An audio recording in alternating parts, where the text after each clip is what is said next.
அண்ணாமலையாரை போற்றி. ஓம் குரு வாழ்க. வணக்கம். அனைத்து ஆன்மீக அன்பர்கள் அனைவருக்கும் இந்த சிவடியின் ஏகே குரு சிவராஜனின் அன்பு கலந்த வணக்கங்கள். பொதுவாகவே வாழ்க்கையில் நம்ம எல்லாருக்கும் மாற்றங்கள், அதாவது நம்ம வாழ்க்கையில் ஒரு தொழில் தொடங்குறதா இருந்தாலும் சரி, ஒரு முன்னேற்றத்துக்கு ஒரு ஸ்டெப் எடுத்து வைக்கிறதா இருந்தாலும் சரி, இல்லை ஒரு சுப முகூர்த்தம், திருமணம் சார்ந்த விஷயங்கள், அதே போல் ஒரு குழந்தை பாக்கியம் இல்லைங்க சாமின்னு சொல்கிறவங்க, அதே போல் புதுசாக வீடு கட்ட முடியுமா, ரொம்ப நாளாக ட்ரை பண்ணிகிட்டு இருக்கேன் முடியலைங்கிறவங்களுக்கும் சரி, இந்த மாதிரி பல பிரச்சனைகள் அன்றாட மனிதர்கள் சந்திக்கிறாங்க. ஸோ அவங்களுக்கு எப்போ வழி பிறக்கும், அதே போல் இந்த 12 ராசிக்கு கிரகங்களும் எப்போ சேர்ந்து அவங்களுக்கு நன்மையான பலனை செய்ய போகிறதுங்கிறத நம்ம பார்க்க போகிறோம். அது குறிப்பாக இந்த தை மாதம் நம்ம பார்க்க போகிறோம். ஏன்னா தை பிறந்தா வழி பிறக்கும் அப்படின்னு சொல்லுவாங்க. ஸோ தை மாதத்தில் எந்தெந்த ராசிக்கு எந்தெந்த சுப காரியங்கள் செய்யலாம், எந்த தடைப்பட்ட விஷயங்கள் நம்ம வாழ்க்கையில் ஒரு ஒற்றுமை இல்லை, உறவுல ஒரு வீட்டிலே குடும்பத்தில் பிரச்சனை, பண கஷ்டம், ஒரு வேலை கிடைக்குமா, நிரந்தரமான வேலை, அல்லது ஒரு பதவி உயர்வு, இந்த மாதிரி விஷயங்கள் நம்ம கிடைக்குமான்னு இயங்கிக்கிட்டு இருப்போம். ஸோ அந்த மாதிரி நினைக்கிறவங்களுக்கு எல்லாருக்குமே நம்ம தை மாதம் பார்த்தீங்கன்னா ஒரு சுபமான நிகழ்ச்சி, சுபமான ஒரு அனுகூலமான ஒரு மாதமாக இருக்க போகுது 12 ராசிக்குமே சரி. ஸோ அந்த வகையில் நம்ம இன்னைக்கு தை மாதத்துக்குரிய பலன்கள் பார்க்குறோம். ஏன்னா இந்த தை மாதங்கிறது தமிழர் திருநாள், உழவர் திருநாளாக கொண்டாடுறோம். ஸோ எல்லாருக்குமே இந்த தை மாத உழவர் திருநாள் வாழ்த்துக்களை ஃபஸ்ட்டு சொல்லிக்கிறேன். அதே போல் இந்த தை மாதத்தில் முக்கியமாக நம்ம கண்டிப்பாக ஒவ்வொரு வீட்லையும் எதிர்பார்க்கக்கூடிய மாதம் தை மாதம். ஏன்னா நம்ம ஒரு சுப நிகழ்ச்சியாக இருந்தாலும் சரி, ஒரு புதிய தொழிலாக இருந்தாலும் சரி, ஏதோ நம்ம நல்லது நடக்குமா நடக்காதான் இயங்கிட்டு இருக்கவங்களுக்கு இந்த தை மாதம் கை கொடுக்கும். அது எல்லா ராசிக்குமே இந்த தை மாதம் அனுகூலமான பலன்களை செய்ய போகுது. அதே போல் இந்த தை மாதம் சிறப்புகள் இருக்குது. முக்கியமாக இந்த தைப்பூசம் வருது. அதாவது பார்த்தீங்கன்னா பௌர்ணமி அன்னைக்கு தான் இந்த தைப்பூசம் வருது. தை மாதம் 18ஆம் தேதி ஞாயிற்றுக்கிழமை வருது. ஸோ அனைத்து ராசினருமே சரி இந்த தைப்பூசத்துக்கு ஒரு தடவையாச்சும் இந்த முருகப்பெருமான், சிலவங்க பழனிக்கு தான் போகணும், திருப்பரங்குன்றம் போகணும், திருச்செந்தூர் போகணும் அப்படின்னு நினைப்பீங்க. அதெல்லாம் இல்லை. உங்களுக்கு அருகில் இருக்க எந்த ஒரு முருகன் கோயிலாக இருந்தாலும் சரி போயிட்டு நீங்கள் வழிபாடு செய்வது நல்லது. ஏன்னா தைப்பூசத்துக்கு அவருடைய அருள் பரிபூர்ணமாக கிடைக்கும். அதே போல் ஒவ்வொரு ராசிக்கும் ஒரு முருகத்தலம் இருக்குது. இருந்தாலும் மேக்சிமம் போக முடியாதானே நான் அந்த 12 ராசி சொல்லையில் சொல்கிறேன். அப்படி போக முடியாதவங்க கண்டிப்பாக அருகில் இருக்கக்கூடிய முருகங்களுக்காச்சும் கண்டிப்பாக போயிட்டு வரணும். போயிட்டு உட்காந்து அமர்ந்து சாமி கும்பிட்டுட்டு உங்களால் முடிஞ்சதை செஞ்சுட்டு வாங்க. ஒரு அர்ச்சனையோ இல்லை மாலையோ வாங்கி போட்டு வாங்க. அது மிக சிறப்பாக இருக்கும். எதுவுமே தை மாதம் வரக்கூடியது. ஏன்னா இப்போ மார்கழிலேருந்து வரக்கூடிய நாட்கள் ஒரு 6 மாதங்கள் பார்த்தீங்கன்னா பிரம்ம முகூர்த்த காலம்னு சொல்லுவோம். ஸோ அந்த பிரம்ம முகூர்த்த காலத்தில் நம்ம வழிபடுறது ஆன்மீகத்தில் போகிறவங்களும் சரி சூப்பராக இருக்கும். தெய்வ வழிபாடு பண்ணுறது அனுகூலமாக இருக்கும். ஏன்னா அந்த மாதம் தான் தேவர்களுடைய கண் விழிக்கக்கூடிய மாதம். ஸோ அவங்களுடைய அருளாசி உங்களுக்கு எல்லாருக்கும் கிடைக்கும். அதுவும் கலியுக கடவுள் முருகப்பெருமானுடைய ஆசி கிடைக்கணும்னா கண்டிப்பாக தைப்பூசத்துக்கு போங்க. அதே போல் இந்த மாதத்தில் சுப முகூர்த்த தினங்கள் நிறையா இருக்குது.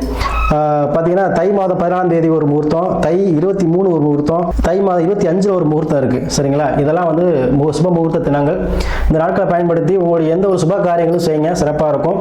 அதே போல் இந்த தை மாதத்தை பொறுத்த வரைக்கும் எல்லாருக்குமே ஒரு மகிழ்ச்சி, எப்படி பொங்கல் பொங்குதோ அது மாதிரி எல்லா குடும்பத்திலையும் மகிழ்ச்சி நிறைந்த ஒரு மாதமாக கண்டிப்பாக எல்லாருக்கும் அமைக்கும். நம்ம ஒவ்வொரு ராசிக்கு உள்ள பலனை நம்ம வரிசையாக ஒன்றா பார்ப்போம். இப்போ பார்த்தீங்கன்னா இந்த துலாம் ராசிக்கு தை மாத பலன் எப்படி இருக்கும் அப்படிங்கிறத பார்ப்போம். பொதுவாக துலா ராசிக்கு தை மாதம் பார்த்தீங்கன்னா சொந்தமாக வீடு போகக்கூடிய மாதம். ஏன்னா ராசிநாதன் நாளில்.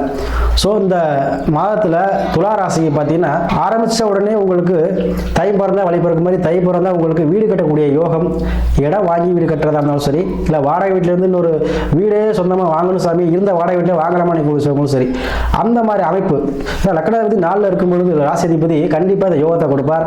அதே மாதிரி செவ்வாய் உச்சம் பெற்றனால இடம் சார்ந்த பிரச்சனை, இடம் சார்ந்த உங்களுக்கு விஷயத்தில் ஏதாவது முட்டுக்கட்டை இருந்தாலும் சரி, இல்லை இடம் விற்கிறதுல பிரச்சனை இருந்தாலும் சரி, இல்லை இடத்துல நம்ம ஏதாச்சும் நம்ம விவசாயம் பண்ணலாமான்னு எதிர்பார்க்குறவங்களும் சரி, இந்த மாதிரி இடம் சார்ந்தது வீடு சார்ந்த விஷயங்கள் இந்த மாதத்தில் உங்களுக்கு கண்டிப்பாக ஈடேறும்.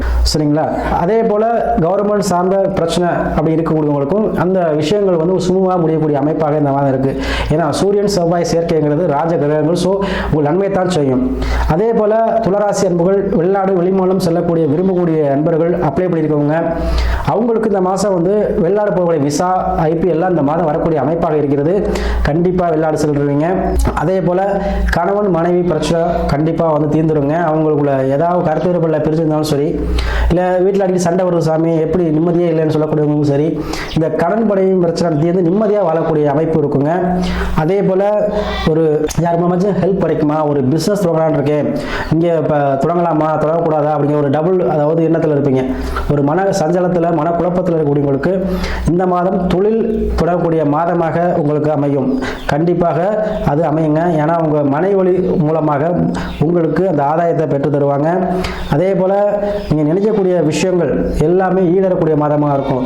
ஸோ பதவி யாருக்கெல்லாம் வந்து ஏதோ ஒரு பதவி கிடைக்குமா, ஒரு அடிமையாக வேலை பார்த்துட்டு இருக்கேன், சாதாரண ஒரு ஊழியராக இருக்கேன், நமக்கு அடுத்த லெவல் போக முடியுமான்னு சொல்லக்கூடியவங்களுக்கு இந்த மாதம் கிடைக்குங்க. அதே போல் டிரான்ஸ்ஃபர் கண்டிப்பாக உறுதியாக சொல்கிறேன். யாருக்கெல்லாம் டிரான்ஸ்ஃபர் அப்ளை பண்ணியிருக்கீங்களோ அவங்களுக்கு இந்த மாதம் டிரான்ஸ்ஃபர் கிடைக்கக்கூடிய மாதமாக இருக்கும். அதாவது சொந்த ஊருக்கு டிரான்ஸ்ஃபர் இருந்தாலும் சரி, இல்லை நீங்கள் விருப்பப்பட்ட ஏரியாவுக்கு போகணும், நம்ம ரொம்ப நாள் ட்ரை பண்ணிட்டு இருக்கேன் கிடைக்கலன்னு சொல்லக்கூடியவங்களுக்கு அது கண்டிப்பாக இந்த மாதத்தில் ஈடேறும். ஏன்னா 4-8-12 ஒரு இடம் விட்டு இடம் செல்லக்கூடிய அமைப்பு உங்களுக்கு கண்டிப்பாக கிடைக்குங்க. அதே போல் தாய்வழி உறவுகள் உங்களுக்கு வந்து உதவி செய்வாங்க. வீடு கட்டக்கூடிய அமைப்பு கண்டிப்பாக உங்களுக்கு அரசு சம்பந்தப்பட்ட விஷயத்தில் ஆதாயத்தோடு வீடு கட்டுவீங்க. அதே போல் கணவன் மனைவி அதாவது இப்போ டைவர்ஸாக இருந்தால் கூட அவங்களுக்கு மறுமணம் சார்ந்த விஷயங்கள் நடைபெறதுக்கு வந்து வாய்ப்புகள் இருக்குது. நிறைய பேர் வந்து நிறையா ஜாதகம் பார்த்தீங்கன்னா மறுமணம் எப்போ நடக்கும் நிறையா பேர் வந்து பார்க்குறாங்க. ஸோ அவங்களுக்காக அந்த எதிர்பார்ப்பு மனைவிகள் கண்டிப்பாக கணவனோ மனைவியோ இந்த மாதத்தில் கிடைக்கக்கூடிய அமைப்பு இருக்குது. புதிதாக வரன் தேடுவர்களுக்கு கண்டிப்பாக திருமணம் முடிஞ்சே போயிருங்க இந்த மாதம். ஏன்னா 7ஆம் அதிபதியும் லக்னாதிபதியும் சேர்ந்து அமர்ந்திருப்பதால கணவன் மனைவி ஆகக்கூடிய அமைப்பு. ஸோ திருமணம் சார்ந்த விஷயங்களும் உறவுகள் நடக்கக்கூடிய அதிக வாய்ப்புகள் இருக்குது. இந்த துலா ராசிக்கு உறவுகளையும் வந்து திருமணம் சார்ந்த விஷயம் முடியக்கூடிய அமைப்பாக இந்த அமைப்பு வருதுங்க. அதே போல் ராசிக்கு 11 கேது பகவான் இருக்கனால சித்தர் வழிபாடு ஜீவ சமாதி வழிபாடு உங்களுக்கு கை கொடுக்கும். அதில் இந்த மாதத்தில் தைப்பூசத்தன்னைக்கு முருக வழிபாடு வந்து நீங்கள் கண்டிப்பாக செய்யணுங்க. துளாராசி அன்பர்கள் பார்த்தீங்கன்னா பழமுதி சோலை நீங்கள் போயிட்டு வணங்கிட்டு வரலாம். அப்படி முடியாதவங்க அருகில் இருக்க முருகங்களையாச்சும் அட்லீஸ்ட் இன்னைக்கு வழிபாடு செய்யுங்க. ஸோ திருமண தடையாக இருந்தாலும் சரி, இல்லை குழந்தை பாக்கியம் இருந்தாலும் சரி, இல்லை புதிதாக தொழில் தொடங்குறதோ ஒரு வீடு கட்டணும்னு நினைக்கிறதோ பூமி பூஜையோ எது போனாலும் போயிட்டு அந்த தைப்பூசத்தைக்கு வழிபாடு செஞ்சுட்டு வேண்டிக்கிட்டு வாங்க. கண்டிப்பாக தை மாதமே ஆரம்பிக்கிற சூழல் உங்களுக்கு உருவாகும். கண்டிப்பாக உருவாயிருங்க. அதே போல் உங்களை 5ல் ராகு இருக்கும்போது கண்டிப்பாக நீங்கள் பூரியம் சார்ந்த விஷயத்தில் அதாவது அதாவது உங்களுடைய பப்ளிசிட்டி, அதாவது நீங்கள் இவ்வளோ நாள் வந்து வெளியே தெரியாமல் இருந்தாலும் இந்த மாதத்தில் கொஞ்சம் 4 பேர் பேசுகிற அளவுக்கு உயரக்கூடிய அமைப்பு. அதே போல் லாட்ரி யோகமும் உங்களுக்கு இருக்குங்க. இந்த மாதம் லாட்ரி நீங்கள் எடுக்கலாம். லாட்ரியும் நல்லா உங்களுக்கு கை கொடுக்கும். அதே போல் இனி வரும் காலங்களில் தை மாதம் வந்து உங்களுக்கு ஒரு சிறப்பான மாதமாக அமையுங்க. அதுக்கப்புறம் உங்கள் வாழ்வு நல்லா இருக்கும். ஸோ துளாராசி அன்பர்கள் எப்பவுமே அதிகமாக பிஸ்னஸ் பண்ணக்கூடியவங்க, நேர்மையாக இருக்கக்கூடியவங்க. ஸோ யாருடைய வம்புக்கும் போகக்கூடாதுன்னு நினைக்கக்கூடியவங்க. ஸோ அந்த மாதிரி உங்களுக்கு பிஸ்னஸ் சார்ந்த விஷயத்தில் எதுவும் பிரச்சனை, நான் இன்னொரு கடை வேறு பக்கம் ஆரம்பிக்கலான்னு இருக்கேன்னு நினைக்கக்கூடியவங்களுக்கு கண்டிப்பாக அதே போல் நீங்கள் மாற்றி அமைக்கலாம். புதிதாக தொழில் தொடங்கலாம். எல்லா விஷயமும் உங்களுக்கு பிஸ்னஸ் சார்ந்த விஷயத்தில் அதிக கஸ்டமர்ஸும் அதிக பண வரவும் இந்த மாதம் கண்டிப்பாக கிடைக்கும். பயன்படுத்திங்க. தை மாதம் உங்களுக்கு ஒரு உன்னதமான மாதமாக இருக்கும். அதே போல் உங்கள் தசா புத்தியை நீங்கள் செக் பண்ணிக்கோங்க. என்ன தசா போயிட்டு என்ன புத்தி போயிட்டுருக்குன்னு. ஏன்னா ஒவ்வொருத்தருக்கும் ஒரு ஜாதகம் இருக்குது. ஸோ அதை வந்து நீங்கள் தெரிஞ்சுக்கிட்டு உங்கள் முடிவை செய்யுங்க. கண்டிப்பாக தை மாதம் உங்களுக்கு ஒரு பொன்னான மாதமாக அமையும்.